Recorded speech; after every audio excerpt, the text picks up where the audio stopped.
भयंकर भूस्खलन रे 44 मृत। केरल वायनाड रे प्रबल वर्षा जोगु भयंकर भूस्खलन देखा मिली।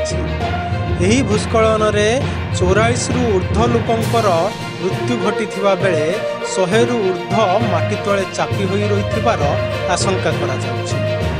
घटनास्थल रे एनडीआरएफ टीम एवं अग्निशम बाहिनी पहुंची द्रुत गति रे उद्धार कार्य जारी रखिथिबा बेले एही घटना रे मुख्यमंत्री, प्रधानमंत्री एवं विरोधी दल नेता राहुल गांधी दुख प्रकाश करिसेंति।